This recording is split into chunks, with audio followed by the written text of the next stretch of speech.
There is a woman in the British royal family who has never chased headlines, never posed for sympathy, and never asked anyone to feel sorry for her. While the rest of the royal world swirled with divorces, scandals, and tell-all books, she quietly got on with it. She showed up when others stepped back. She worked when others rested. She spoke when silence would have been easier, and she stayed silent when everyone else was screaming. Most people outside the United Kingdom don't know her name the way they know William or Harry or Kate. But inside the palace, inside the charities, inside the cold villages of Ethiopia and the refugee camps of Uganda, they know exactly who she is. Her name is Anne, the Princess Royal, the only daughter of Queen Elizabeth II. And what her life reveals about duty, courage, and quiet heroism is more extraordinary than any fictional drama the tabloids could ever invent about her. To understand Anne, you have to go back to the beginning, not to some storybook moment of a little girl in a tiara, but to the moment the world first saw what she was really made of.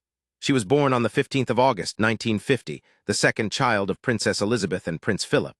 She grew up knowing that her older brother Charles would one day be king. That meant the weight of the crown was never going to rest on her shoulders, but that did not make her invisible. If anything, it freed her. While Charles was carefully groomed and guided toward kingship, Anne was left with a certain kind of liberty, the liberty to form her own character, develop her own voice, and build her own identity. And she did exactly that in a way nobody expected. She became a world-class athlete. She walked into arenas that no royal woman had ever entered. And she did it with her jaw set and her eyes straight ahead, asking for no special treatment and receiving none. Her earliest claim to the world's attention came through horses. For many royal women, riding was a polite hobby, a graceful pastime for country weekends. For Anne, it was a serious competitive pursuit. She trained hard, she competed at the highest level, and in 1971, she won gold at the European Eventing Championships. She also won silver in both team and individual disciplines at the 1975 European Eventing Championship. These were not ceremonial victories. These were results earned in mud and rain and exhaustion against other professional athletes who cared nothing for her royal title. Then came the moment that cemented her sporting legacy permanently. In 1976, she became the first member of the royal family to compete in the Olympic Games, taking the Queen's horse Goodwill to Montreal for the three-day equestrian event. She fell during the competition and suffered a concussion. She got back up and completed her round anyway. In 1971, the Princess Royal also became the first royal to be named Sports Personality of the Year. She was 21 years old. The nation was watching, and for the first time the world saw a royal woman who did not need to be rescued. Woman and home +2. But the Olympics was not the most dramatic test of Anne's character that decade. That came on an ordinary afternoon in March of 1974, on a stretch of London Road called the Mall, the same grand avenue that runs from Trafalgar Square toward Buckingham Palace. An armed man forcefully stopped her car while she and her then-husband Mark Phillips were traveling down the mall. The man's name was Ian Ball. He pulled a gun, blocked the royal limousine, and made his intentions completely clear.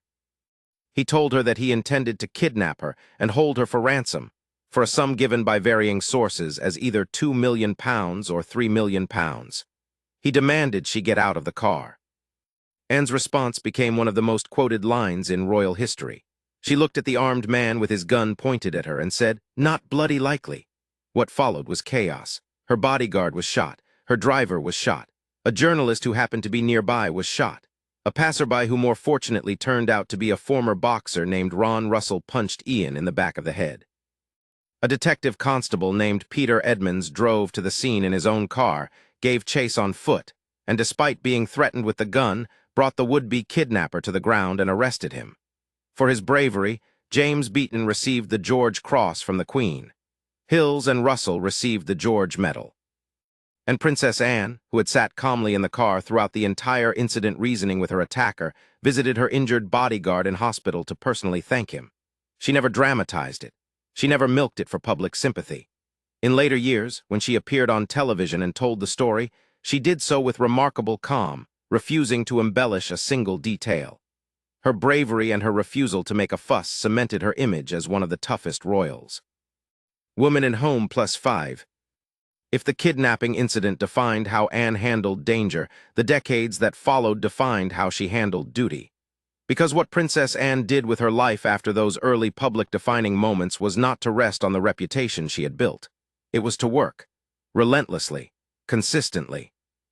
Without noise, she became involved in charity work early in her life, and unlike many royals who lend their name to a cause without much personal engagement, Anne got on planes. She walked into the places that others only talked about. Princess Anne became president of Save the Children in 1970, one of her earliest associations. She was 19 years old, and she took that role seriously for over 50 years. In that time, she traveled to South Africa, Mozambique, the Gambia, Ethiopia, Botswana, Sierra Leone, Bangladesh, Cambodia, China, Madagascar, the Philippines, and Bosnia and Herzegovina. Not as a tourist, not as a figurehead waving from a safe distance, but as someone who showed up in the field and looked directly at the problem.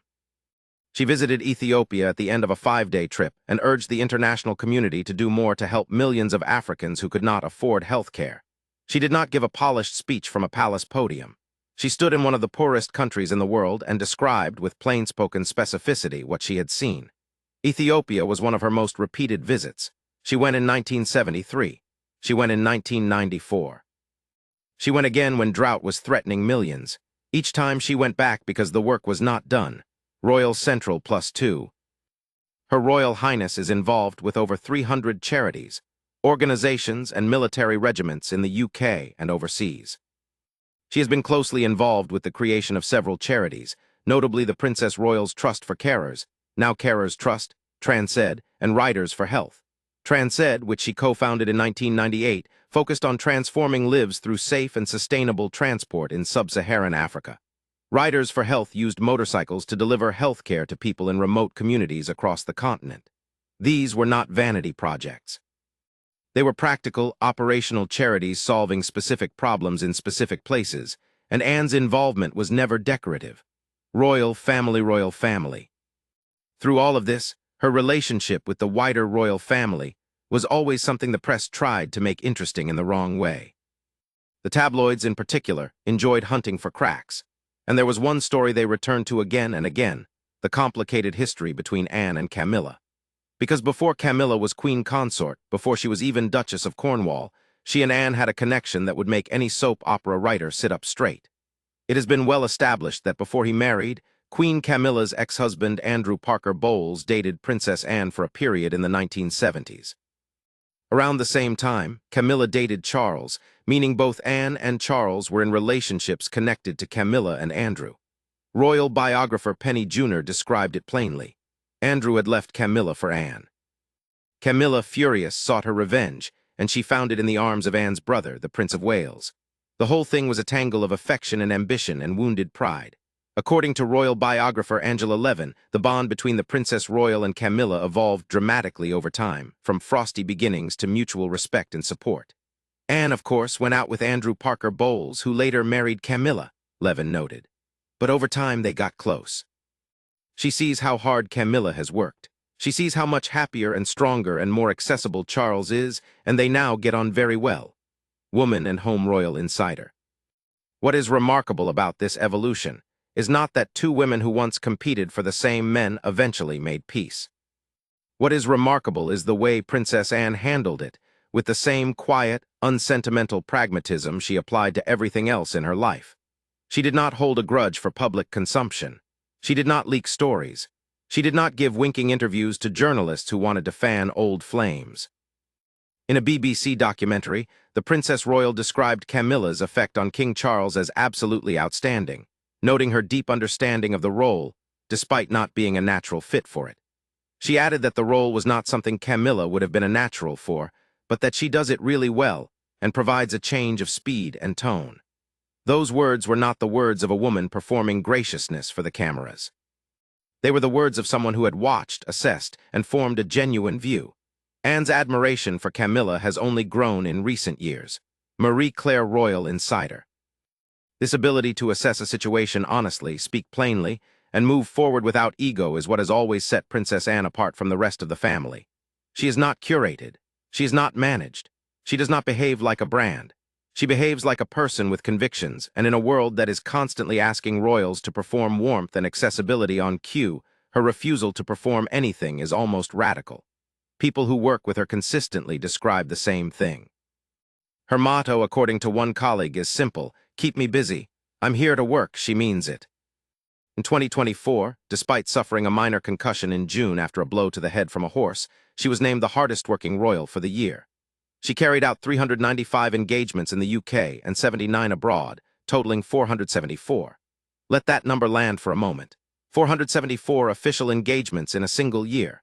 That is more than one per day, every day of the year, including the days she spent recovering from a head injury. Royal biographer Dickie Arbiter described her simply, "She just gets on with it, often carrying out multiple engagements in one day." The year before, in 2023, she had done 433, and before that, and before that. For years running, the records kept by the official court circular came back with the same name at the top: Anne. GB News, y'all. And yet the public conversation around the royal family rarely put her at the center. The cameras chased William and Kate, Harry and Meghan, Charles and Camilla. The magazine covers, the television specials, the breathless headlines, they were all aimed elsewhere. Anne did not seem to mind. Those who followed her work described her as really amazing and a wonderful person who works unbelievably hard and never shouts about it. Never shouts about it. That phrase is the whole story, really. In a royal family where silence has sometimes been mistaken for weakness, and where speaking up has sometimes been mistaken for courage, Anne understood something more nuanced than either.